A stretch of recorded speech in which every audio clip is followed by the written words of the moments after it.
Students अज असी अपनी +2 class की जनरल इंग्लिश का 3rd chapter thinking out of the box lateral thinking की रीडिंग करन जा रहे हैं। इस तो पहला असी अपनी +2 क्लास के पहले 2 एसेज द मार्किंग ਅਤੇ ਹਸਨਸ ਅਟੈਂਡੈਂਸ ਪ੍ਰੋਬਲਮ ਇਹਨਾਂ ਦੋਨੇ ਚੈਪਟਰਸ ਦੀ ਅਸੀਂ ਬੜੀ ਡਿਟੇਲ ਦੇ ਵਿੱਚ ਸਟੱਡੀ ਕੀਤੀ ਹੈ। ਉਸਦੇ ਸਾਰੇ ਸ਼ਾਰਟ ਆਨਸਰ ਟਾਈਪ ਕੁਐਸਚਨਸ ਵੀ ਕਰ ਲਏ ਤੇ ਐਸੇ ਟਾਈਪ ਕੁਐਸਚਨਸ ਵੀ ਅਸੀਂ ਕਵਰ ਕਰ ਲਏ ਸੀ। ਐਕਸਰਸਾਈਜ਼ਸ ਵਿਦ ਸੋਲੂਸ਼ਨਸ ਵੀ ਅਸੀਂ ਸਾਰੇ ਕਰ ਚੁੱਕੇ। ਅੱਜ ਅਸੀਂ ਆਪਣੇ 3rd ਐਸੇ ਸੈਕਸ਼ਨ ਏ ਦਾ ਜਿਸ ਨੂੰ thinking out of the box lateral thinking ਇਹ ਅਸੀਂ ਕਰਨ ਜਾ ਰਹੇ ਹਾਂ, ਜਿਸ ਨੂੰ ਕਿ ਐਡਵਰਡ ਡੀ ਬੋਨੋ ਨੇ ਲਿਖਿਆ ਹੋਇਆ। ਅਸੀਂ ਇਸ ਦੀ comprehensive explanation and analysis of the essay ਕਰਾਂਗੇ। ਤਾਂ ਸਟੂਡੈਂਟਸ ਅਸੀਂ ਪਹਿਲਾਂ ਇਸ ਚੈਪਟਰ ਦੇ ਰਾਈਟਰ ਐਡਵਰਡ ਡੀ ਬੋਨੋ ਬਾਰੇ ਜਾਣਕਾਰੀ ਪ੍ਰਾਪਤ ਕਰ ਲੈਂਦੇ ਹਾਂ। Edward de Bono was a professor at Oxford ਦੇ ਇਹ ਪ੍ਰੋਫੈਸਰ ਸੀ। ਤੁਹਾਨੂੰ ਪਤਾ ਹੈ ਆਕਸਫੋਰਡ ਯੂਨੀਵਰਸਿਟੀ ਇੰਗਲੈਂਡ ਦੇ ਵਿੱਚ ਹੈ। ਅ PhD ਇਨ ਸਾਈਕੋਲੋਜੀ ਹੀ ਰੋਟ ਮੋਰ ਦੈਨ 40 ਬੁੱਕਸ। ਇਹਨਾਂ ਨੇ ਸਾਈਕੋਲੋਜੀ ਵਿਸ਼ੇ ਦੇ ਵਿੱਚ PhD ਕੀਤੀ ਹੋਈ ਹੈ। ਸਾਈਕੋਲੋਜੀ ਮਨੋਵਿਗਿਆਨ ਦਾ ਇੱਕ ਸਬਜੈਕਟ ਹੁੰਦਾ ਹੈ, ਬਹੁਤ ਹੀ ਇੰਟਰਸਟਿੰਗ ਸਬਜੈਕਟ ਹੈ ਅਤੇ ਇਹਨਾਂ ਨੇ 40 ਤੋਂ ਜ਼ਿਆਦਾ ਬੁੱਕਸ ਲਿਖੀਆਂ ਨੇ। ਹੀ is non four ਪ੍ਰੋਪੇਗੇਟਿੰਗ the art of lateral thinking. ਪਰ ਇਹਨਾਂ ਨੂੰ ਜੋ ਜਾਣਿਆ ਜਾਂਦਾ ਹੈ ਉਹ ਲੇਟਰਲ ਥਿੰਕਿੰਗ ਜਿਸ ਦੇ ਬਾਰੇ ਸਾਡਾ ਚੈਪਟਰ ਹੈ ਉਸ ਦੀ ਆਰਟ ਨੂੰ ਪ੍ਰੋਪੇਗੇਟ ਕਰਨ ਦੇ ਲਈ ਜਾਣਿਆ ਜਾਂਦਾ ਨਾ। ਪ੍ਰੋਪੇਗੇਟ ਦਾ ਮਤਲਬ ਹੁੰਦਾ ਹੈ ਪਬਲਿਸਾਈਜ਼ ਦਾ ਮਤਲਬ ਹੁੰਦਾ ਹੈ ਸਪੋਜ਼ ਕਰੋ ਕਿਸੇ ਪਰਸਨ ਦਾ ਕੋਈ ਆਈਡੀਆ ਹੋਵੇ, ਕੋਈ ਵਿਚਾਰ ਹੋਵੇ, ਉਸ ਦਾ ਵਿਸ਼ਵਾਸ ਹੋਵੇ, ਜਦੋਂ ਉਸ ਨੂੰ ਉਹ ਆਪਣੀ ਵਿਸ਼ਵਾਸ ਨੂੰ ਸਾਰੇ ਲੋਕਾਂ ਦੇ ਵਿੱਚ ਉਸ ਦੇ ਬਾਰੇ ਗੱਲ ਕਰਦਾ ਹੈ ਅਤੇ ਉਸ ਨੂੰ ਬਹੁਤ ਸਾਰੇ ਲੋਕਾਂ ਨੂੰ ਜਾਣੂ ਕਰਾਉਂਦਾ ਆਪਣੇ ਉਸ ਵਿਸ਼ਵਾਸ ਤੋਂ, ਤਾਂ ਅਸੀਂ ਉਸ ਨੂੰ ਪ੍ਰੋਪੇਗੇਟ ਜਾਂ ਪਬਲਿਸਾਈਜ਼ ਕਰਨਾ ਕਹਿੰਦੇ ਹਾਂ। ਹੁਣ ਇਹ ਜਿਹੜਾ ਸਾਡਾ ਚੈਪਟਰ ਹੈ ਇਹ ਅਡੋਪਟਡ ਕੀਤਾ ਗਿਆ ਇੱਕ ਆਰਟੀਕਲ ਤੋਂ ਜੋ ਕਿ ਲੇਟਰਲ ਥਿੰਕਿੰਗ ਦੇ ਉੱਪਰ ਲਿਖਿਆ ਗਿਆ ਸੀ। ਇਹ ਵੈਬਸਾਈਟ 'ਤੇ ਤੁਹਾਨੂੰ ਮਿਲ ਜਾਏਗਾ। ਉਸ ਵੈਬਸਾਈਟ ਦਾ ਨਾਮ ਹੈ www.lifepositive.com। ਤਾਂ ਇਹ ਜਿਹੜੀ ਵੈਬਸਾਈਟ ਤੁਹਾਨੂੰ ਮੈਂ ਪਿਕ ਦੇ ਵਿੱਚ ਵੀ ਦਿਖਾ ਰਿਹਾ ਹਾਂ। ਤਾਂ ਇਸ ਵੈਬਸਾਈਟ ਦੇ ਉੱਪਰ ਲੇਟਰਲ ਥਿੰਕਿੰਗ ਦਾ ਪੂਰਾ ਆਰਟੀਕਲ ਪਿਆ ਹੋਇਆ ਜਿਸ ਦੇ ਵਿੱਚੋਂ ਕੁਝ ਹਿੱਸਾ ਲਿਆ ਗਿਆ ਅਡੋਪਟਡ। ਜੇਕਰ ਤੁਹਾਨੂੰ ਇਹ ਚੈਪਟਰ ਪੜ੍ਹਨ ਤੋਂ ਬਾਅਦ ਅੱਛਾ ਲੱਗਦਾ ਹੈ, ਇਸ ਦੇ ਵਿੱਚ ਖਾਸ ਤੌਰ 'ਤੇ ਜੋ ਐਗਜ਼ਾਮਪਲਸ 2 ਸਟੋਰੀਜ਼ ਦੱਸੀਆਂ ਗਈਆਂ ਰਾਈਟਰ ਵੱਲੋਂ, ਤਾਂ ਜੇਕਰ ਤੁਹਾਨੂੰ ਸਟੋਰੀਜ਼ ਪਸੰਦ ਆਉਂਦੀਆਂ ਤਾਂ ਮੈਂ ਤੁਹਾਨੂੰ ਸਾਰੇ ਬੱਚਿਆਂ ਨੂੰ ਅਪੀਲ ਕਰੂੰਗਾ ਕਿ ਤੁਸੀਂ ਇਸ ਵੈਬਸਾਈਟ 'ਤੇ ਜਾ ਕੇ ਇਹ ਲੇਟਰਲ ਥਿੰਕਿੰਗ ਵਾਲਾ ਪੂਰਾ ਆਰਟੀਕਲ ਪੜ੍ਹੋ। ਤੁਹਾਨੂੰ ਇਸ ਦੇ ਨਾਲ ਦੀਆਂ ਹੋਰ ਬਹੁਤ ਸਾਰੀਆਂ ਸਟੋਰੀਜ਼ ਮਿਲਣਗੀਆਂ। ਤਾਂ ਸਟੂਡੈਂਟਸ ਹੁਣ ਅਸੀਂ ਆਪਣੇ ਚੈਪਟਰ ਦੇ ਟੈਕਸਟ ਵੱਲ ਆਉਂਦੇ ਹਾਂ। Many years ago in a small Indian village a farmer had the misfortune of owing a large sum of money to a village moneylender। ਕਈ ਸਾਲ ਪਹਿਲਾਂ ਇੱਕ ਛੋਟਾ ਜਿਹਾ ਭਾਰਤ ਦਾ ਪਿੰਡ ਹੋਇਆ, ਇੰਡੀਅਨ ਵਿਲੇਜ ਭਾਰਤ ਦਾ ਇੱਕ ਪਿੰਡ ਹੈ। ਤਾਂ ਇੱਥੋਂ ਤੁਹਾਨੂੰ ਪਤਾ ਲੱਗਦਾ ਹੈ ਕਿ ਐਡਵਰਡ ਡੀ ਬੋਨੋ ਨੇ ਇੰਡੀਅਨ ਵਿਲੇਜ ਦੀ ਗੱਲ ਕੀਤੀ ਹੈ, ਭਾਰਤ ਦੇ ਇੱਕ ਪਿੰਡ ਦੀ ਗੱਲ ਕੀਤੀ ਹੈ, ਉੱਥੋਂ ਦੀ ਸਟੋਰੀ ਲਈ ਹੈ। ਤਾਂ ਇਹ ਸਾਡੇ ਐਸੇ ਦੀ ਪਹਿਲੀ ਸਟੋਰੀ ਹੈ। ਤਾਂ ਉੱਥੇ ਕੀ ਹੋਇਆ, ਇੱਕ ਫਾਰਮਰ ਹੈ, ਕਿਸਾਨ ਹੈ, ਹੈਡ ਦੀ ਮਿਸਫੋਰਚੂਨ ਦਾ ਮਤਲਬ ਬੈਡ ਲੱਕ, ਕਿ ਉਹਦੀ ਬੈਡ ਲੱਕ ਸੀ ਕਿ ਉਸ ਨੇ ਇੱਕ ਕਾਫੀ ਸਾਰਾ ਪੈਸਾ ਲਾਰਜ ਸਮ ਆਫ ਮਨੀ, ਬਹੁਤ ਸਾਰਾ ਪੈਸਾ ਉਧਾਰ ਲਿਆ ਹੋਇਆ ਸੀ। ਉਧਾਰ ਲਿਆ ਹੋਇਆ ਸੀ ਕਿਸ ਤੋਂ? ਪਿੰਡ ਦੇ ਸ਼ਾਹੂਕਾਰ ਤੋਂ। ਮਨੀ ਲੈਂਡਰ ਦਾ ਮਤਲਬ ਹੁੰਦਾ ਹੈ ਜੀ ਸ਼ਾਹੂਕਾਰ। ਤਾਂ ਪਿੰਡ ਦੇ ਸ਼ਾਹੂਕਾਰ ਤੋਂ ਉਸਨੇ ਪੈਸੇ ਲਏ ਹੋਏ ਸੀ, ਉਸਦੀ ਬੈਡ ਲੱਕ ਸੀ। The money lender who was old and ugly fancied the farmer's beautiful daughter.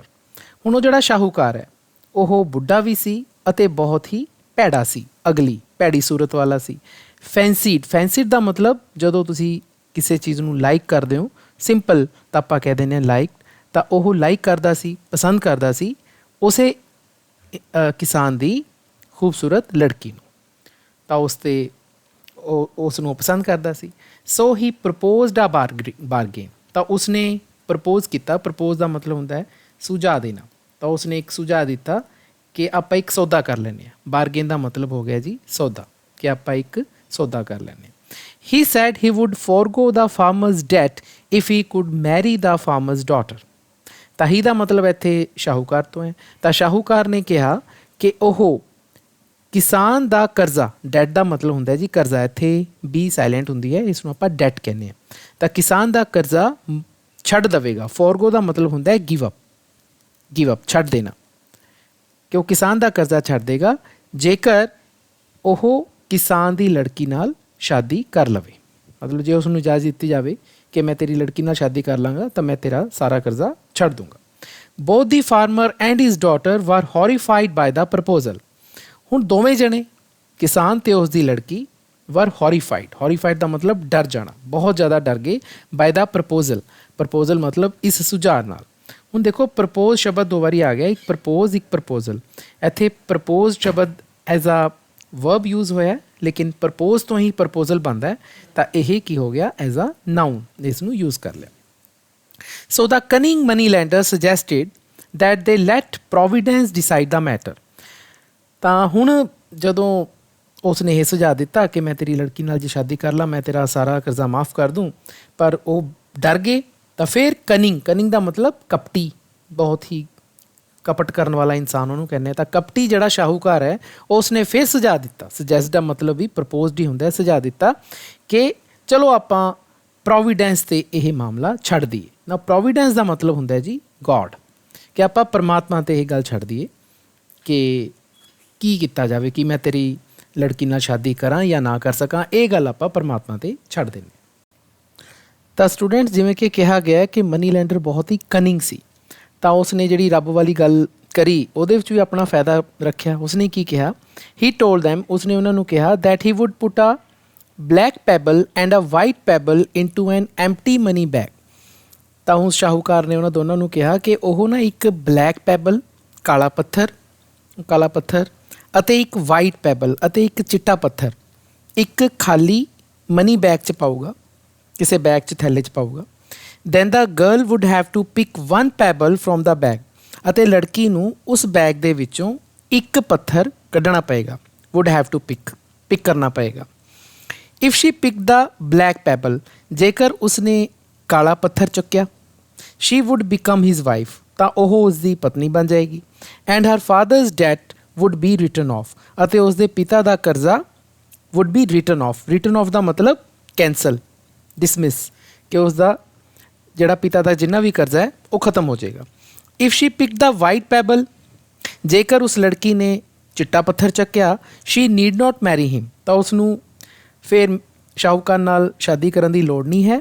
And her father's debt would still be written off, ਪਰ ਫਿਰ ਵੀ ਉਸ ਕੰਡੀਸ਼ਨ 'ਚ ਵੀ ਉਸਦੇ ਪਿਤਾ ਦਾ ਕਰਜ਼ਾ ਵੁੱਡ ਸਟਿਲ ਫਿਰ ਵੀ ਰਿਟਨ ਆਫ ਕੈਂਸਲ ਹੋ ਜਾਏਗਾ, ਡਿਸਮਿਸ ਹੋ ਜਾਏਗਾ।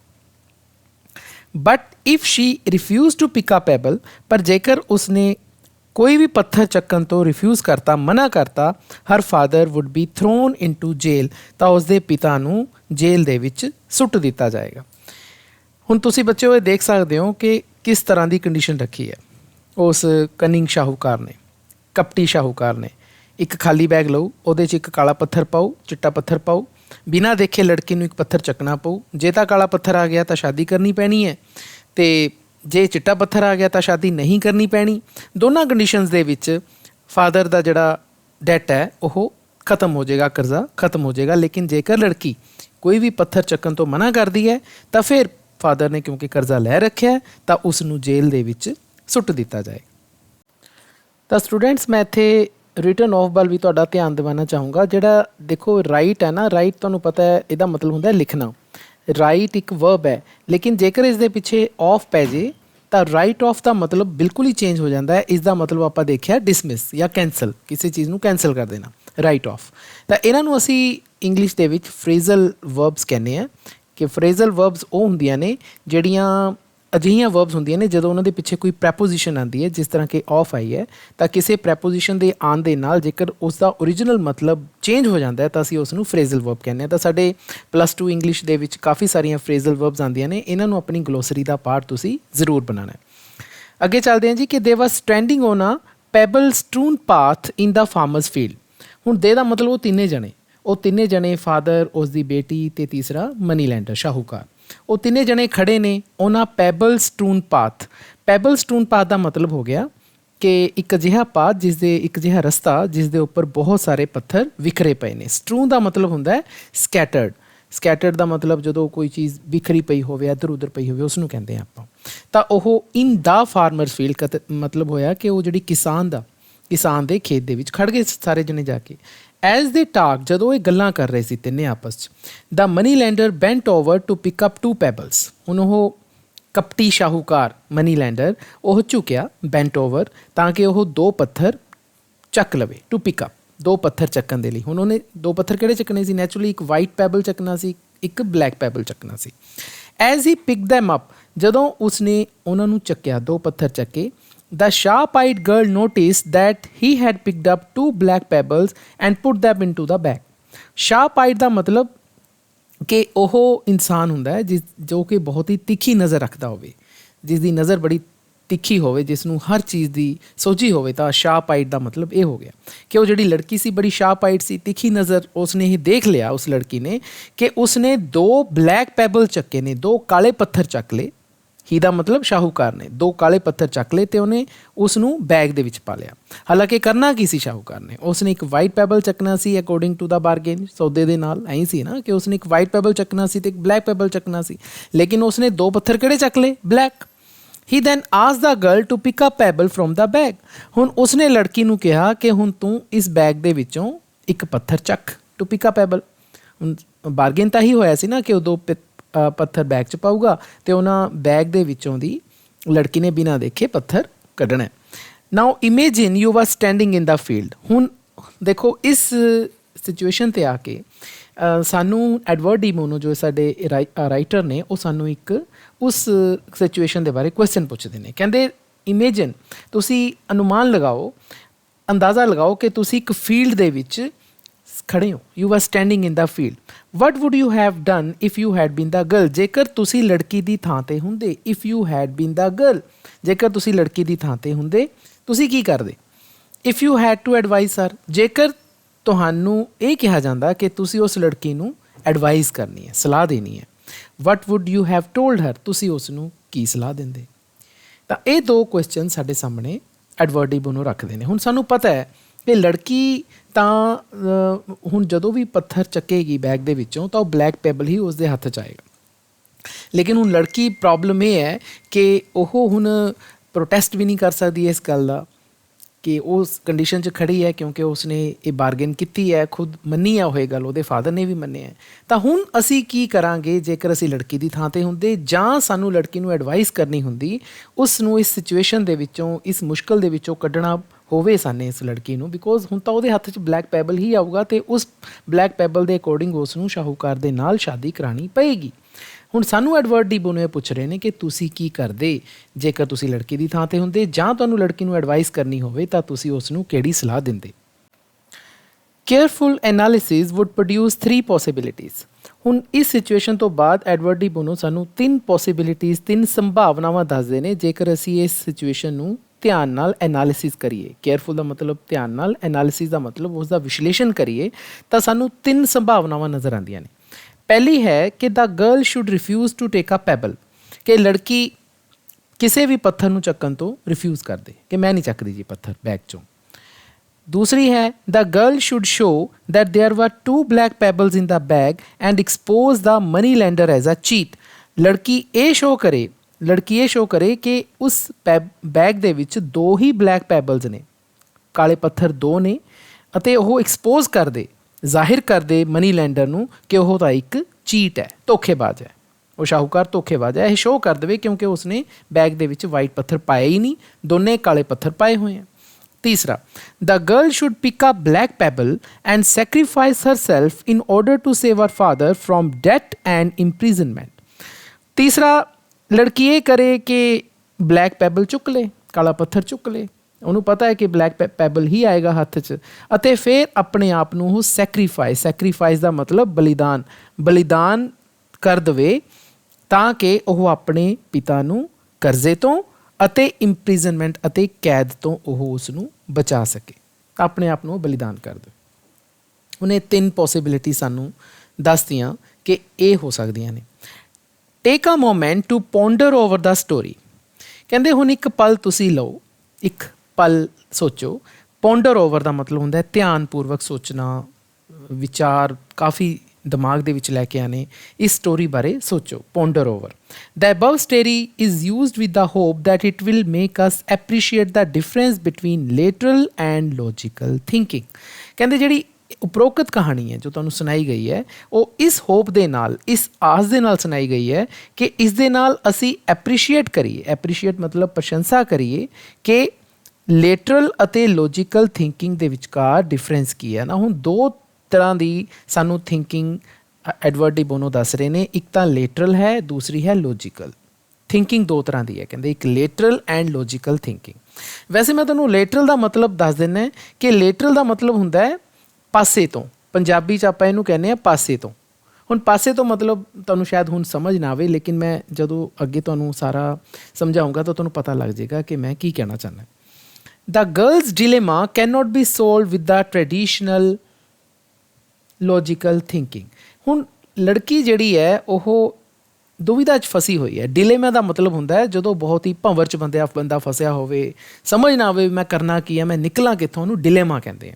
ਹੁਣ ਇਹ ਜਿਹੜਾ ਲੜਕੀ ਦਾ ਜਿਹੜਾ ਇਹ ਦੁਵਿਧਾ ਹੈ, ਇਹ ਸੋਲਵ ਨਹੀਂ ਹੋ ਸਕਦੀ, ਇਹ ਇਸ ਤੋਂ ਉਹ ਛੁੱਟ ਨਹੀਂ ਸਕਦੀ, ਨਿਕਲ ਨਹੀਂ ਸਕਦੀ ਵਿਦ ਟ੍ਰੈਡੀਸ਼ਨਲ ਲੌਜੀਕਲ ਥਿੰਕਿੰਗ, ਜੇਕਰ ਉਹ ਆਪਣੀ ਪਰੰਪਰਾਗਤ, ਟ੍ਰੈਡੀਸ਼ਨਲ ਦਾ ਮਤਲਬ ਪਰੰਪਰਾਗਤ ਨਾ, ਪਰੰਪਰਾਗਤ ਦਾ ਮਤਲਬ ਕੀ ਹੋ ਗਿਆ ਕਿ ਜੋ ਆਮ ਸਾਡੀ ਥਿੰਕਿੰਗ ਹੈ, ਜਿਹਨੂੰ ਤੁਸੀਂ ਆਮ ਥਿੰਕਿੰਗ ਕਹਿ ਲਓ, ਕਿ ਜੇਕਰ ਅਸੀਂ 100 ਬੰਦਿਆਂ ਤੋਂ ਪੁੱਛੀਏ ਕਿ ਬਈ ਲੜਕੀ ਕੀ ਕਰੂਗੀ ਤਾਂ ਸ਼ਾਇਦ 100 ਚੋਂ 99 ਬੰਦੇ ਕਹਿਣਗੇ ਕਿ ਆਹ ਕਰੂਗੀ ਜੀ, ਉਹ ਕਰੂਗੀ। ਇਹ ਪਰੰਪਰਾਗਤ ਥਿੰਕਿੰਗ ਹੋ ਗਈ ਸਾਡੀ, ਕਿਉਂਕਿ ਸਾਰੇ ਲੋਕ ਐਵੇਂ ਹੀ ਸੋਚਦੇ ਆ।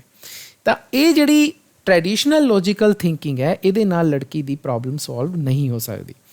Think of the consequences if she chooses the above logical answers। ਹੁਣ ਇਹ ਜਿਹੜੀ ਟ੍ਰੈਡੀਸ਼ਨਲ ਲੌਜੀਕਲ ਥਿੰਕਿੰਗ ਹੈ, ਉਹ ਆਹ ਤਿੰਨ ਤਰ੍ਹਾਂ ਦੀ ਥਿੰਕਿੰਗ ਹੀ ਆਊਗੀ। ਮਤਲਬ ਇਹ ਕਹਿੰਦਾ ਇਹ ਹੋਇਆ ਕਿ ਜੇ ਸਪੋਜ਼ ਕਰੋ ਅਸੀਂ 100 ਬੰਦਿਆਂ ਨੂੰ ਪੁੱਛੀਏ ਤਾਂ ਉਹ 100 ਬੰਦੇ ਇਹਨਾਂ ਤਿੰਨਾਂ ਦੇ ਵਿੱਚੋਂ ਹੀ ਕੋਈ ਆਨਸਰ ਦੇਣਗੇ ਕਿ ਜਾਂ ਤਾਂ ਲੜਕੀ ਐ ਏ ਵਾਲਾ ਅਡੋਪਟ ਕਰ ਲਏ, ਜਾਂ ਬੀ ਵਾਲਾ ਕਰ ਲਏ, ਜਾਂ ਸੀ ਵਾਲਾ ਕਰ ਲਏ। ਇਹ ਸਾਰੇ ਕਿਹਦੇ 'ਚ ਆ ਗਏ ਜੀ? ਇਹ ਸਾਡੇ ਟ੍ਰੈਡੀਸ਼ਨਲ ਲੌਜੀਕਲ ਥਿੰਕਿੰਗ 'ਚ ਆ ਗਏ, ਜਿਸ ਨੂੰ ਅਸੀਂ ਟ੍ਰੈਡੀਸ਼ਨਲ ਲੌਜੀਕਲ ਥਿੰਕਿੰਗ, ਮੈਂ ਤੁਹਾਨੂੰ ਦੱਸ ਚੁੱਕਿਆ ਕਿ ਇਹ ਤਿੰਨੇ ਆਨਸਰ ਟ੍ਰੈਡੀਸ਼ਨਲ ਲੌਜੀਕਲ ਥਿੰਕਿੰਗ ਦੇ ਆਨਸਰਸ ਨੇ। ਹੁਣ ਇਹ ਡਿਲੇਮਾ ਤਾਂ ਸੋਲਵ ਹੋ ਨਹੀਂ ਲੱਗਦਾ। ਹੁਣ ਸਾਨੂੰ ਰਾਈਟਰ ਇਹ ਵੀ ਕਹਿੰਦੇ ਨੇ ਕਿ ਥਿੰਕ ਆਫ ਦੀ ਕੌਨਸੀਕੁਐਂਸਿਸ। ਕੌਨਸੀਕੁਐਂਸਿਸ ਦਾ ਮਤਲਬ ਨਤੀਜੇ, ਕਿ ਤੁਸੀਂ ਨਤੀਜੇ ਜ਼ਰੂਰ ਸੋਚੋ ਜੇਕਰ ਉਹ ਉੱਪਰਲੇ ਤਿੰਨੇ ਟ੍ਰੈਡੀਸ਼ਨਲ ਲੌਜੀਕਲ ਥਿੰਕਿੰਗ ਵਾਲੇ ਆਨਸਰਸ ਲੜਕੀ ਇਹਨਾਂ 'ਚੋਂ ਕੋਈ ਇੱਕ ਚੂਜ਼ ਕਰਦੀ ਹੈ। ਤਾਂ ਆਪਾਂ ਚਲੋ ਪਹਿਲਾਂ ਇਹੀ ਦੇਖ ਲੈਂਦੇ ਹਾਂ। ਹੁਣ ਸਪੋਜ਼ ਕਰੋ ਕਿ ਲੜਕੀ ਰਿਫਿਊਜ਼ ਕਰ ਦਿੰਦੀ ਹੈ, ਤਾਂ ਉਹ ਤਾਂ ਪਹਿਲਾਂ ਹੀ ਬਾਰਗੇਨ ਦੇ ਵਿੱਚ ਲਿਖਿਆ ਹੋਇਆ। ਆਪਾਂ ਜੇਕਰ ਪਹਿਲਾਂ ਇਹ ਦੇਖੀਏ ਤਾਂ ਉਹ ਤਾਂ ਪਹਿਲਾਂ ਹੀ ਲਿਖਿਆ ਹੋਇਆ ਕਿ ਤਾਂ ਉਸਦੇ ਫਾਦਰ ਨੂੰ ਇੰਪ੍ਰਿਜ਼ਨਮੈਂਟ ਹੋਏਗੀ, ਜੇਲ੍ਹ 'ਚ ਸੁੱਟ ਦਿੱਤਾ ਜਾਏਗਾ। ਤਾਂ ਇਹ ਤਾਂ ਲੜਕੀ ਨਹੀਂ, ਕਦੇ ਵੀ ਨਹੀਂ ਚਾਹੇਗੀ। ਇਹ ਜੇ ਹੁਣ ਕੋਈ ਕਹੇ, ਸਾਡੇ ਟ੍ਰੈਡੀਸ਼ਨਲ ਥਿੰਕਰ ਸਾਨੂੰ ਕਹੇ ਕਿ ਜੀ ਆਹ ਚੁਣ ਲਏ, ਤਾਂ ਇਹ ਤਾਂ ਗਲਤ ਹੈ, ਤਾਂ ਕਲੀਅਰ ਹੈ, ਤਾਂ ਕੋਈ ਵੀ ਨਹੀਂ ਚੁਣੂਗਾ। ਦੂਸਰਾ ਹੈ ਕਿ ਲੜਕੀ, ਜ਼ਿਆਦਾਤਰ ਲੋਕ ਇਹ ਕਹਿਣਗੇ ਕਿ ਲੜਕੀ ਸ਼ੋਅ ਕਰੇ ਕਿ ਭਾਈ ਇਹ ਤਾਂ ਜਿਹੜਾ ਮਨੀ ਲੈਂਡਰ ਹੈ ਤਾਂ ਚੀਟ ਹੈ, ਤਾਂ ਧੋਖੇਬਾਜ਼ ਹੈ।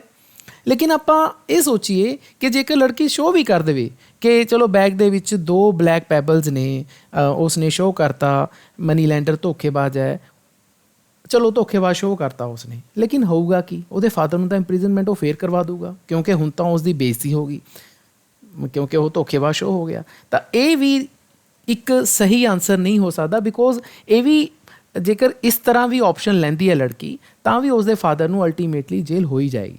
ਤਾਂ ਤੀਸਰਾ, ਲੜਕੀ ਸੈਕਰੀਫਾਈਸ ਕਰ ਦੇਵੇ ਕਿ ਚਲੋ ਹਾਂਜੀ ਕੋਈ ਗੱਲ ਨਹੀਂ, ਆਪਣੇ ਬਾਪ ਨੂੰ ਕੈਦ ਤੋਂ ਬਚਾਉਣ ਦੇ ਲਈ ਲੜਕੀ ਜਿਹੜੀ ਹੈ ਸੈਕਰੀਫਾਈਸ ਕਰ ਦੇ। ਕਾਫੀ ਸਾਰੇ ਬੰਦੇ ਕਹਿਣਗੇ, ਲੇਕਿਨ ਇਹੀ ਸਾਡੀ ਟ੍ਰੈਡੀਸ਼ਨਲ ਲੌਜੀਕਲ ਥਿੰਕਿੰਗ ਦੀ ਪ੍ਰੋਬਲਮ ਹੈ।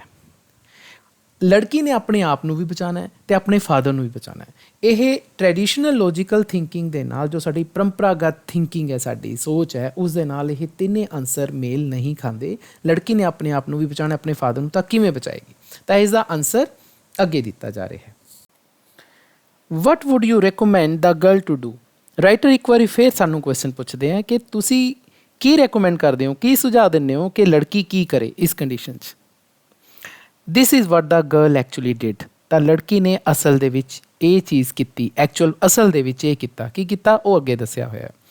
ਤਾਂ ਇਸ ਤੋਂ ਪਹਿਲਾਂ ਆਪਾਂ ਅੱਗੇ ਚੱਲੀਏ, ਮੈਂ ਤੁਹਾਨੂੰ ਦੱਸਦਾ ਬੇਟਾ ਕਿ ਲੜਕੀ ਨੇ ਦੇਖ ਲਿਆ ਸੀਗਾ ਕਿ ਬੈਗ ਦੇ ਵਿੱਚ 2 ਬਲੈਕ ਪੈਬਲਸ ਹੈ। ਕਿਸਾਨ ਨੂੰ ਨਹੀਂ ਪਤਾ ਲੱਗਿਆ, ਲੜਕੀ ਨੂੰ ਪਤਾ ਲੱਗ ਗਿਆ ਸੀ। ਤਾਂ ਉੱਥੇ ਇੱਕ ਵਰਡ ਆਇਆ ਸੀ, sharp eyed girl. Sharp eyed girl ਤੋਂ ਹੀ ਕਲੀਅਰ ਹੋ ਗਿਆ ਸੀ ਕਿ ਲੜਕੀ ਬਹੁਤ ਹੀ ਤੇਜ਼ ਹੈ ਇਸ ਮਾਮਲੇ ਦੇ ਵਿੱਚ। ਤਾਂ ਜੇਕਰ ਉਸ ਦੀਆਂ ਅੱਖਾਂ ਨੇ ਦੇਖ ਲਿਆ ਸੀ ਕਿ ਉਸ ਸ਼ਾਹੂਕਾਰ ਨੇ 2 ਬਲੈਕ ਪੈਬਲ 2 ਬਲੈਕ ਪੱਥਰ ਬੈਗ 'ਚ ਪਾਏ ਨੇ ਤਾਂ ਸ਼ਾਇਦ ਉਸੇ ਦਿਮਾਗ ਦੇ ਉਸੇ ਸਮੇਂ ਉਸਦੇ ਮਨ ਨੇ ਸੋਚ ਲਿਆ ਸੀ ਕਿ ਮੈਨੇ ਹੁਣ ਅੱਗੇ ਕੀ ਕਰਨਾ ਹੈ। The girl put her hand into the money bag and drew out a pebble. ਤਾਂ ਲੜਕੀ ਨੇ ਉਵੇਂ ਜਿਵੇਂ ਬਾਰਗੇਨ ਸੀ ਮਨੀ ਬੈਗ ਦੇ ਵਿੱਚ ਉਸ ਬੈਗ ਦੇ ਵਿੱਚ ਹੱਥ ਪਾਇਆ ਅਤੇ ਇੱਕ ਪੈਬਲ ਇੱਕ ਪੱਥਰ ਡਰੂ ਆਊਟ ਦਾ ਮਤਲਬ ਬਾਹਰ ਕੱਢ ਲਿਆ। Without looking at it she fumbled. ਉਸ ਨੇ ਉਸ ਪੈਬਲ ਦੇ ਵੱਲ ਬਿਲਕੁਲ ਨਹੀਂ ਦੇਖਿਆ, ਨਾ ਕਿਸੇ ਹੋਰ ਨੂੰ ਦੇਖਣ ਦਿੱਤਾ। ਸ਼ੀ ਫੰਬਲ ਮਤਲਬ ਉਹ ਲੜਖੜਾਈ and let it fall on to the pebble strewn path. ਯਾਦ ਕਰੋ ਕਿੱਥੇ ਖੜੇ ਨੇ, ਪੈਬਲ ਸਟੂਨ ਪਾਥ 'ਤੇ ਖੜੇ ਨੇ, ਆਪਾਂ ਪਹਿਲਾਂ ਕਹਿ ਚੁੱਕੇ। ਮਤਲਬ ਪੈਬਲ ਸਟੂਨ ਪਾਥ ਦਾ ਮਤਲਬ ਜਿੱਥੇ ਬਹੁਤ ਸਾਰੇ ਕਾਲੇ ਚਿੱਟੇ ਪੱਥਰ ਬਿਖਰੇ ਹੋਏ ਨੇ। ਤਾਂ ਉਸਨੇ ਉਹ ਪੱਥਰ ਉਸੇ ਪੈਬਲ ਸਟੂਨ ਪਾਥ ਦੇ ਉੱਪਰ ਗੇਰਤਾ, ਉਸੇ ਰਸਤੇ ਦੇ ਉੱਪਰ ਉਹ ਪੱਥਰ ਗਿਰ ਗਿਆ। Where it immediately became lost among all other pebble. ਜਿੱਥੇ ਉਹ ਪੱਥਰ ਜਿਹੜਾ ਗਿਰਿਆ ਬਾਕੀ ਸਾਰੇ ਪੈਬਲਸ ਬਾਕੀ ਸਾਰੇ ਪੱਥਰਾਂ ਦੇ ਵਿੱਚ ਉਹ ਲੋਸਟ ਹੋ ਗਿਆ, ਗੁੰਮ ਗਿਆ, ਪਤਾ ਹੀ ਨਹੀਂ ਲੱਗਿਆ ਕਿ ਉਹ ਪੱਥਰ ਗਿਆ ਕਿੱਥੇ। ਕਿਉਂਕਿ ਤੁਸੀਂ ਅੰਦਾਜ਼ਾ ਲਾਓ ਉਹ ਲੜਕੀ ਇਸ ਤਰੀਕੇ ਨਾਲ ਉਸਨੇ ਪੱਥਰ ਕੱਢਿਆ ਕਿ ਨਾ ਤਾਂ ਉਸਨੇ ਆਪ ਦੇਖਿਆ ਉਸ ਵੱਲ, ਨਾ ਹੀ ਉਸ ਪੱਥਰ ਵੱਲ ਕਿਸੇ ਹੋਰ ਨੂੰ ਦੇਖਣ ਦਿੱਤਾ। ਜਿਵੇਂ ਸ਼ਾਹੂਕਾਰ ਨੇ ਅੱਖ ਬਚਾ ਕੇ ਦੋਨੇ ਪੱਥਰ ਵਿੱਚ ਪਾਏ ਸੀ, ਉਹਨੇ ਉਵੇਂ ਅੱਖ ਬਚਾ ਕੇ ਇੱਕ ਪੱਥਰ ਨੀਚੇ ਸੁੱਟਤਾ ਅਤੇ ਪਤਾ ਹੀ ਨਹੀਂ ਲੱਗਣ ਦਿੱਤਾ ਕਿ ਉਹ ਪੱਥਰ ਕਿਹੜੇ ਰੰਗ ਦਾ ਹੈ। ਅਤੇ ਉਹ ਪੱਥਰ ਜਦੋਂ ਨੀਚੇ ਗਿਰਿਆ ਉਹ ਸਾਰੇ, ਕਿਉਂਕਿ ਉਸ ਰਸਤੇ ਦੇ ਉੱਪਰ ਪੱਥਰ ਹੀ ਪੱਥਰ ਪਏ ਸੀ, ਕਾਲੇ ਚਿੱਟੇ ਪੱਥਰ, ਤਰ੍ਹਾਂ ਦੇ ਪੱਥਰ ਪਏ ਸੀ, ਉਹ ਪਤਾ ਹੀ ਨਹੀਂ ਲੱਗਿਆ ਪੱਥਰ ਕਿਹੜਾ ਸੀ। ਫਿਰ ਉਹ ਕੀ ਬੋਲੀ, oh how clumsy of me she said. ਉਸਨੇ ਕਿਹਾ ਮੈਂ ਕਿੰਨੀ ਭੈੜੀ ਹਾਂ। ਕਲਮਜ਼ੀ ਦਾ ਮਤਲਬ ਭੈੜੀ, ਜੋ ਬਹੁਤ ਹੀ ਭੈੜੇ ਜਿਹੇ ਕੰਮ ਕਰੇ ਉਸ ਨੂੰ ਆਪਾਂ ਕਹਿੰਦੇ ਹਾਂ, ਜਿਸ ਤੋਂ ਕੋਈ ਕੰਮ ਦੀ ਆਸ ਹੀ ਨਾ ਹੋਵੇ ਉਹਨੂੰ ਆਪਾਂ ਕਲਮਜ਼ੀ ਕਹਿ ਦਿੰਦੇ ਹਾਂ। ਬਟ ਨੈਵਰ ਮਾਈਂਡ, ਪਰ ਕੋਈ ਗੱਲ ਨਹੀਂ। If you look into the bag for the one that is left you will be able to tell which pebble I picked। ਕਹਿੰਦੇ ਜੇਕਰ ਤੁਸੀਂ ਬੈਗ ਦੇ ਵਿੱਚ ਦੇਖੋ, look into the bag, ਹੁਣ ਸ਼ਾਹੂਕਾਰ ਨੂੰ ਕਹਿ ਰਹੀ ਹੈ, ਬੈਗ ਦੇ ਵਿੱਚ ਜੇ ਤੂੰ ਦੇਖੇ for the one that is left ਕਿ ਕਿਹੜਾ ਪੱਥਰ ਬਾਕੀ ਹੈ, ਕਿਹੜਾ ਰਹਿ ਗਿਆ। you will be able to tell, ਤਾਂ ਤੂੰ ਦੱਸ ਦੇਂਗਾ ਕਿਹੜਾ ਪੈਬਲ ਮੈਂ ਚੱਕਿਆ ਸੀ, ਕਿਹੜਾ ਪੱਥਰ ਮੈਂ ਚੱਕਿਆ ਸੀ। ਕਹਿਣ ਦਾ ਮਤਲਬ ਜਿਹੜਾ ਹੁਣ ਇੱਕ ਪੱਥਰ ਤਾਂ ਮੇਰੇ ਤੋਂ ਨੀਚੇ ਗਿਰ ਗਿਆ, ਮੈਨੂੰ ਤਾਂ ਪਤਾ ਹੀ ਨਹੀਂ ਲੱਗਿਆ, ਆਪਾਂ ਨੂੰ ਤਾਂ ਪਤਾ ਹੀ ਨਹੀਂ ਲੱਗਿਆ ਕਿ ਰੰਗ ਕਿਹੜਾ, ਪਰ ਜਿਹੜਾ ਹੁਣ ਪੱਥਰ ਵਿੱਚ ਪਿਆ ਉਹ ਨੈਚੁਰਲੀ ਜਿਹੜਾ ਹੈਗਾ, ਜਿਸ ਕਲਰ ਦਾ ਪੱਥਰ ਪੈਬਲ 'ਚ ਹੈਗਾ ਉਸ ਤੋਂ ਉਲਟ ਵਾਲਾ ਪੱਥਰ ਮੈਨੇ ਨੀਚੇ ਸੁੱਟਿਆ ਹੋਊਗਾ। ਇਹੀ ਗੱਲ ਉਹ ਕਹਿ ਰਹੀ ਹੈ। ਮੇਰੇ ਤੋਂ ਜੇ ਕਾਲਾ ਪੱਥਰ ਡਿੱਗਿਆ ਤਾਂ ਬੈਗ ਦੇ ਵਿੱਚ ਚਿੱਟਾ ਪੱਥਰ ਪਿਆ, ਜੇ ਮੇਰੇ ਤੋਂ ਚਿੱਟਾ ਪੱਥਰ ਡਿੱਗਿਆ ਉਹ ਤਾਂ ਬੈਗ 'ਚ ਕਾਲਾ ਪੱਥਰ ਪਿਆ। Since the remaining pebble is black, ਕਿਉਂਕਿ ਹੁਣ ਜਿਹੜਾ ਰਹਿ ਗਿਆ ਪੱਥਰ ਬੈਗ 'ਚ ਉਹ ਬਲੈਕ ਹੈ। It must be assume that she had pick the white one. ਤਾਂ ਸਾਨੂੰ ਇਹ ਮੰਨ ਲੈਣਾ ਚਾਹੀਦਾ, ਇਟ ਮਸਟ ਬੀ ਐਜ਼ਿਊਮ ਕਿ ਇਹ ਮੰਨ ਲਿਆ ਜਾਣਾ ਚਾਹੀਦਾ ਕਿ ਉਸ ਲੜਕੀ ਨੇ ਵਾਈਟ ਵਾਲਾ ਪੱਥਰ ਪਿਕ ਕੀਤਾ ਸੀ। And since the moneylender dared not admit his dishonesty, the girl changed what seemed an impossible situation into an extremely advantageous one। ਉਹਨੇ ਲਾਈਨ ਸਮਝੋ, ਕਹਿੰਦੇ ਕਿਉਂਕਿ ਜਿਹੜਾ ਮਨੀ ਲੈਂਡਰ ਹੈ, ਸ਼ਾਹੂਕਾਰ ਹੈ, ਉਹ ਹਿੰਮਤ ਨਹੀਂ ਕਰ ਸਕਦਾ। ਡੇਅਰ ਨੋਟ ਦਾ ਮਤਲਬ ਹਿੰਮਤ ਕਰਨਾ, ਕਿ ਉਹ ਆਪਣੀ ਡਿਸਓਨੈਸਟੀ ਨੂੰ ਐਡਮਿਟ ਕਰੇ, ਆਪਣੀ ਜੋ ਉਸਨੇ ਬੇਈਮਾਨੀ ਕੀਤੀ ਸੀ। ਬੇਈਮਾਨੀ ਉਹਨੇ ਕੀ ਕੀਤੀ ਸੀ ਕਿ ਦੋਨੇ ਕਾਲੇ ਪੱਥਰ ਬੈਗ 'ਚ ਪਾਏ ਸੀ। ਤਾਂ ਹੁਣ ਉਹ ਇਹ ਤਾਂ ਕਹਿ ਨਹੀਂ ਸੀ ਸਕਦਾ ਕਿ ਮੈਂ ਤਾਂ ਦੋਨੇ ਕਾਲੇ ਪੱਥਰ ਪਾਏ ਸੀ, ਫਿਰ ਤੋਂ ਆਪ ਹੀ ਬੇਈਮਾਨ ਘੋਸ਼ਿਤ ਹੋ ਗਿਆ। ਤਾਂ ਇਸ ਕਰਕੇ ਹੁਣ ਉਹ ਐਡਮਿਟ ਤਾਂ ਕਰ ਨਹੀਂ ਸਕਦਾ, ਮੰਨ ਨਹੀਂ ਸਕਦਾ ਕਿ ਮੈਨੇ ਦੋਨੇ ਕਾਲੇ ਪੱਥਰ ਪਾਏ ਨੇ। ਤਾਂ ਲੜਕੀ ਨੇ ਕੀ ਕੀਤਾ ਕਿ ਜਿਹੜੀ ਇੱਕ ਇੰਪੋਸੀਬਲ ਸਿਚੁਏਸ਼ਨ ਸੀ, ਜੋ ਕਿ ਐਂ ਲੱਗਦਾ ਸੀ ਕਿ ਲੜਕੀ ਤਾਂ ਇਹੋ ਜਿਹੀ ਫਸ ਗਈ ਕਿ ਹੁਣ ਉਸ ਨੂੰ ਵਿਆਹ ਕਰਾਉਣਾ ਹੀ ਪੈਣਾ ਹੈ, ਇੰਪੋਸੀਬਲ ਸਿਚੁਏਸ਼ਨ ਲੱਗਦੀ ਸੀ ਲੜਕੀ ਦੇ ਲਈ, ਸੀਮ ਜਾਪਦੀ ਸੀ। ਉਸਨੇ ਉਸ ਇੰਪੋਸੀਬਲ ਸਿਚੁਏਸ਼ਨ ਨੂੰ ਕਿਵੇਂ ਚੇਂਜ ਕਰਤਾ, ਇਨਟੂ ਐਨ ਐਕਸਟ੍ਰੀਮਲੀ ਐਡਵਾਂਟੇਜੀਅਸ ਵਨ। ਬਹੁਤ ਹੀ ਵਧੀਆ ਲਾਭਕਾਰੀ ਵਨ ਦਾ ਮਤਲਬ ਲਾਭਕਾਰੀ ਸਿਚੁਏਸ਼ਨ ਦੇ ਵਿੱਚ ਆਪਣੇ ਲਈ ਉਹ ਲਾਭਦਾਇਕ ਬਣ ਗਈ, ਉਸ ਦੇ ਲਈ ਬਹੁਤ ਹੀ ਵਧੀਆ ਬਣ ਗਈ ਉਹ ਸਿਚੁਏਸ਼ਨ, ਜਿਹੜੀ ਕਿ ਉਸ ਦੇ ਲਈ ਬਿਲਕੁਲ ਖਰਾਬ ਹਾਲਤ ਸੀਗੀ। ਜਿਸ ਸਿਚੁਏਸ਼ਨ 'ਚੋਂ ਪਈ ਸੀ ਉਸ ਨੂੰ ਸ਼ਾਦੀ ਕਰਾਉਣੀ ਪੈਣੀ ਸੀ, ਲੇਕਿਨ ਉਸਨੇ ਆਪਣੇ ਦਿਮਾਗ ਦੇ ਨਾਲ with the help of lateral thinking ਉਸਨੇ ਆਪਣੇ ਆਪ ਨੂੰ ਉਸ ਡਿਲੇਮਾ 'ਚੋਂ, ਉਸ ਮੁਸ਼ਕਿਲ ਭਵਰ 'ਚੋਂ ਕੱਢ ਲਿਆ। ਵਟ ਡਜ਼ ਦਿਸ ਸਟੋਰੀ ਟੀਚ ਅਸ? ਇਹ ਕਹਾਣੀ ਸਾਨੂੰ ਕੀ ਸਿਖਾਉਂਦੀ ਹੈ? ਕੀ ਸਿਖਾਉਂਦੀ ਹੈ?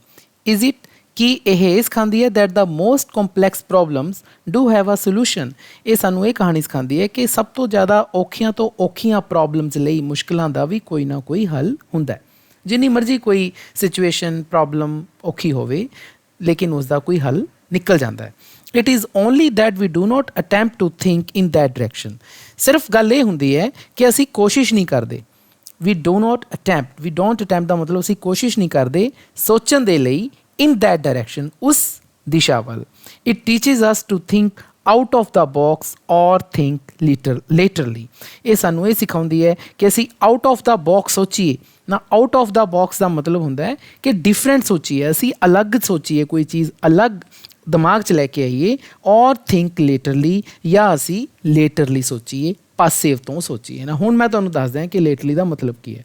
ਤਾਂ ਮੈਂ ਆਪਣੇ ਤਰੀਕੇ ਨਾਲ ਤੁਹਾਨੂੰ ਬੇਟਾ ਸਮਝਾਉਣ ਦੀ ਕੋਸ਼ਿਸ਼ ਕਰਦਾ। ਸਪੋਜ਼ ਕਰੋ ਸਟੂਡੈਂਟਸ ਕਿ ਜੇਕਰ ਇੱਕ ਪ੍ਰੋਬਲਮ ਦੇ ਵਿੱਚ ਇਹ ਸਾਰੇ ਜਣੇ ਆਪਾਂ ਫਸੇ ਹੋਏ ਹਾਂ, ਬਹੁਤ ਸਾਰੇ ਪਰਸਨਸ ਹੈ ਜਿਹੜੇ ਇੱਕ ਪ੍ਰੋਬਲਮ ਦੇ ਵਿੱਚ ਫਸੇ ਹੋਏ ਆ, ਆਪਾਂ ਉਸ ਪ੍ਰੋਬਲਮ 'ਚੋਂ ਨਿਕਲਣਾ ਹੈ। ਤਾਂ ਆਪਾਂ ਕੀ ਕਰਦੇ ਹਾਂ ਕਿ ਬਹੁਤ ਸਾਰੇ ਸਾਡੇ ਵਿੱਚੋਂ ਮੈਕਸੀਮਮ ਜਣੇ ਕੀ ਕਰਦੇ ਨੇ, ਇੱਕੋ ਹੀ ਡਾਇਰੈਕਸ਼ਨ ਦੇ ਵਿੱਚ ਸੋਚੀ ਜਾਂਦੇ ਨੇ ਕਿ ਆਪਾਂ ਐਂ ਸੋਚੀਏ ਤਾਂ ਐਂ ਨਿਕਲ ਜਾਵਾਂਗੇ, ਆਹੀ ਡਾਇਰੈਕਸ਼ਨ ਹੈ। ਇਸੇ ਬੰਦੇ ਦੀ ਵੀ ਡਾਇਰੈਕਸ਼ਨ ਇਹੀ ਹੈ, ਮੇਰੀ ਵੀ ਇਹੀ ਹੈ, ਤੁਹਾਡੀ ਵੀ ਇਹੀ ਹੈ। ਚਾਰ ਬੰਦੇ ਨੇ ਇੱਕੋ ਡਾਇਰੈਕਸ਼ਨ ਵੱਲ ਸੋਚ ਰਹੇ ਨੇ। ਲੇਕਿਨ ਸਪੋਜ਼ ਕਰੋ ਸਾਡੇ 'ਚੋਂ ਇੱਕ ਪਰਸਨ ਹੋਰ ਹੈ ਜੋ ਕਿ ਲੇਟਰਲ ਥਿੰਕਿੰਗ ਰੱਖਦਾ ਹੈ। ਉਹ ਕੀ ਕਰਦਾ ਹੈ, ਉਹ ਉਸੇ ਡਾਇਰੈਕਸ਼ਨ ਵੱਲ ਨਹੀਂ ਸੋਚਦਾ, ਉਹ ਪਾਸੇ ਤੋਂ ਸੋਚਦਾ ਹੈ ਕਿ ਆਪਾਂ ਐਂ ਕਰਕੇ ਦੇਖੀਏ ਫਿਰ ਆਪਾਂ ਨੂੰ ਸੋਲੂਸ਼ਨ ਮਿਲ ਜੂਗਾ। ਆਹ ਸੋਲੂਸ਼ਨ ਵੱਲ ਪਹੁੰਚਿਆ ਜਾ ਸਕਦਾ ਹੈ ਜੇਕਰ ਆਪਾਂ ਪਾਸੇ ਵੱਲ ਹੋ ਕੇ ਦੇਖੀਏ। ਪਾਸੇ ਦਾ ਮਤਲਬ ਇਹ ਨਹੀਂ ਕਿ ਉਹ ਪਾਸੇ ਹੋ ਕੇ ਦੇਖੂਗਾ, ਨੋ, ਉਸ ਦੀ ਜਿਹੜੀ ਥਿੰਕਿੰਗ ਹੋਊਗੀ ਉਹ ਸਾਡੇ ਵਾਲੇ ਡਾਇਰੈਕਸ਼ਨ 'ਚ ਨਹੀਂ ਹੋਊਗੀ, ਉਸ ਤੋਂ ਪਾਸੇ ਵੱਲ ਹੋਏਗੀ। ਯਾਨੀ ਕਿ ਆਹ ਜਿਹੜੀ ਮੈਂ ਤੁਹਾਨੂੰ ਇਹ ਡਾਇਰੈਕਸ਼ਨ ਦੱਸ ਰਹੇ ਹਾਂ, ਇਹ ਸਾਡੀ ਕਨਵੈਨਸ਼ਨਲ ਥਿੰਕਿੰਗ ਹੈ, ਜੋ ਮੈਂ ਪਹਿਲਾਂ ਦੱਸੀ ਸੀ। ਪਰੰਪਰਾਗਤ ਸੋਚ, ਸਾਰੇ ਬੰਦਿਆਂ ਦੀ ਇੱਕੋ ਸੋਚ, ਉਸੇ ਵੱਲ ਭੇਡ ਚਾਲ ਜਿਹਨੂੰ ਆਪਾਂ ਕਹਿੰਦੇ ਹਾਂ, ਉਸੇ ਵੱਲ ਆਪਾਂ ਸੋਚੀ ਜਾਂਦੇ ਹਾਂ। ਜਿਵੇਂ ਇੱਕ ਦੂਜਾ ਬੰਦਾ ਸੋਚਦਾ ਉਵੇਂ ਤੀਜਾ ਬੰਦਾ ਸੋਚ ਰਿਹਾ। ਲੇਕਿਨ ਉਸ ਲੜਕੀ ਨੇ, ਸਪੋਜ਼ ਕਰੋ ਸਾਡੇ ਨਾਲ ਇੱਕ ਐਸਾ ਪਰਸਨ ਹੈ, ਉਸ ਲੜਕੀ ਦੀ ਤਰ੍ਹਾਂ ਪਰਸਨ ਹੈ ਜਿਸਨੇ ਕਿ ਉਸੇ ਤਰ੍ਹਾਂ ਦੀ ਸੋਚ ਨਹੀਂ ਸੋਚੀ, ਉਸੇ ਤਰੀਕੇ ਨਾਲ ਉਸਨੇ ਨਹੀਂ ਸੋਚਿਆ, ਸਗੋਂ ਉਸਨੇ ਡਿਫਰੈਂਟ ਤਰੀਕੇ ਨਾਲ ਸੋਚਿਆ, ਉਸਨੇ ਲੇਟਰਲ ਥਿੰਕਿੰਗ ਦੀ ਯੂਜ਼ ਕੀਤੀ। ਤਾਂ ਆਪਾਂ ਆਹ ਜਿਹੜੀ ਥਿੰਕਿੰਗ ਹੈ ਇਸ ਨੂੰ ਅਸੀਂ ਲੇਟਰਲ ਥਿੰਕਿੰਗ ਕਹਿੰਦੇ ਹਾਂ। ਲੇਕਿਨ ਬਾਕੀ ਸਾਰੀਆਂ ਜਿਹੜੀ ਅਸੀਂ ਸੋਚ ਰਹੇ ਸੀਗੇ ਉਹ ਸਾਡੀਆਂ ਕੀ ਸੀ, ਸਾਡੀਆਂ ਟ੍ਰੈਡੀਸ਼ਨਲ, ਜੋ ਅਸੀਂ ਪਹਿਲਾਂ ਗੱਲ ਕਰ ਚੁੱਕੇ ਕਿ ਹਰ ਇੱਕ ਬੰਦਾ ਉਸੇ ਤਰੀਕੇ ਨਾਲ ਸੋਚਦਾ ਹੈ, ਅਤੇ ਸਾਡੀ ਟ੍ਰੈਡੀਸ਼ਨਲ ਥਿੰਕਿੰਗ ਸੀ। ਲੇਕਿਨ ਇਸ ਪਰਸਨ ਦੇ ਨੇ ਲੇਟਰਲ ਥਿੰਕਿੰਗ ਯੂਜ਼ ਕੀਤੀ। What is lateral thinking? Lateral thinking ਕੀ ਹੈ? Lateral thinking is creative or non linear thinking. Lateral thinking ਇੱਕ ਕ੍ਰੀਏਟਿਵ ਹੈ, ਉਸਾਰੂ ਸੋਚ ਹੈ, ਅਤੇ ਇਹ ਨੋਨ ਲੀਨੀਅਰ ਹੈ। ਜਿਵੇਂ ਮੈਂ ਤੁਹਾਨੂੰ ਪਹਿਲਾਂ ਦੱਸਿਆ ਨਾ ਕਿ ਜਿਹੜੀ ਪਹਿਲਾਂ ਬੰਦੇ ਸੋਚ ਰਹੇ ਸੀ ਬਿਲਕੁਲ ਸਟ੍ਰੇਟ ਥਿੰਕਿੰਗ ਸੋਚ ਰਹੇ ਸੀ, ਲੀਨੀਅਰ ਥਿੰਕਿੰਗ ਕਹਿੰਦੇ ਆ, ਲੇਕਿਨ ਇਹ ਥੋੜ੍ਹੀ ਜਿਹੀ ਨੋਨ ਲੀਨੀਅਰ ਹੈ। ਇਹ ਲਾਈਨ ਵਾਲੀ ਨਹੀਂ ਹੈ, ਇਹ ਨੋਨ ਲੀਨੀਅਰ ਹੈ। ਤਾਂ ਇਹ ਇੱਕ ਨੋਨ ਲੀਨੀਅਰ ਥਿੰਕਿੰਗ ਹੈ, ਕ੍ਰੀਏਟਿਵ ਹੈ, ਉਸਾਰੂ ਸੋਚ ਹੈ। ਇਟ ਇਜ਼ ਥਿੰਕਿੰਗ ਡਿਫਰੈਂਟਲੀ ਔਰ ਡੂਇੰਗ ਸਮਥਿੰਗ ਡਿਫਰੈਂਟ। ਇਹਦਾ ਮਤਲਬ ਹੈ ਕਿ ਅਸੀਂ ਕੁਝ ਡਿਫਰੈਂਟ ਸੋਚ ਰਹੇ ਹਾਂ, ਆਮ ਪਰਸਨ ਨਾਲੋਂ ਡਿਫਰੈਂਟ ਸੋਚ ਰਹੇ ਹਾਂ, ਅਤੇ ਕੁਝ ਡਿਫਰੈਂਟ ਕਰਨ ਜਾ ਰਹੇ ਹਾਂ, doing something different, doing something that might B quite novel.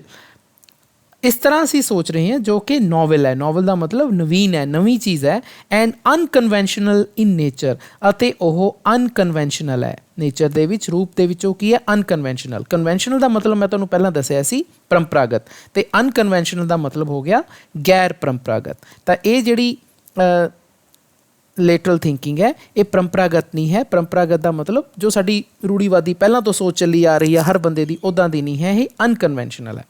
According to Edward de Bono who propagated this notion, Edward de Bono ਦੇ ਅਨੁਸਾਰ, ਜਿਸਨੇ ਕਿ ਇਸ ਆਈਡੀਆ ਨੂੰ, ਨੋਸ਼ਨ ਦਾ ਮਤਲਬ ਹੁੰਦਾ ਹੈ ਜੀ ਆਈਡੀਆ, ਜਿਸਨੇ ਇਸ ਆਈਡੀਆ ਨੂੰ ਪ੍ਰੋਪੇਗੇਟ ਕੀਤਾ ਹੈ, ਪਬਲਿਸਾਈਜ਼ ਕੀਤਾ ਹੈ। ਮੈਂ ਪਹਿਲਾਂ ਵੀ ਤੁਹਾਨੂੰ ਇਸ ਦਾ ਮਤਲਬ ਦੱਸਿਆ, ਇਸਨੇ ਪਬਲਿਕ ਦੇ ਵਿੱਚ ਇਹ ਆਈਡੀਆ ਲੈ ਕੇ ਗਿਆ। Intelligence is a potential that all of us have and thinking is a skill to use that potential well। ਹੁਣ ਇਹ ਗੱਲ ਬੜੀ ਸਮਝਣ ਦੀ ਲੋੜ ਹੈ। ਕਹਿੰਦੇ ਜਿਹੜੀ ਇੰਟੈਲੀਜੈਂਸ ਦਾ ਮਤਲਬ ਸਾਡੀ ਅਕਲ। ਕਹਿੰਦੇ ਅਕਲ ਤਾਂ is a potential that all of us have, ਕਿ ਜਿਹੜੀ ਅਕਲ ਤਾਂ ਪਰਮਾਤਮਾ ਨੇ ਸਾਰਿਆਂ ਨੂੰ ਦਿੱਤੀ ਹੈ। ਇਹ ਤਾਂ ਸਮਰੱਥਾ, ਅਕਲ ਜਿਹੜੀ ਹੈ ਤਾਂ ਪਰਮਾਤਮਾ ਨੇ ਸਾਰਿਆਂ ਨੂੰ ਦਿੱਤੀ ਹੈ। ਪਰ ਜਿਹੜੀ ਥਿੰਕਿੰਗ ਹੈ, thinking is a skill. Thinking ਜਿਹੜੀ ਸੋਚ ਹੈ ਉਹ ਇੱਕ ਹੁਨਰ ਹੈ। ਸਕਿੱਲ ਦਾ ਮਤਲਬ ਹੁਨਰ ਹੈ। ਉਹ ਹੁਨਰ ਕਾਹਦਾ ਹੈ? ਉਸ ਪੋਟੈਂਸ਼ੀਅਲ ਨੂੰ, ਉਸ ਸਮਰੱਥਾ ਨੂੰ ਯੂਜ਼ ਕਰਨ ਦਾ।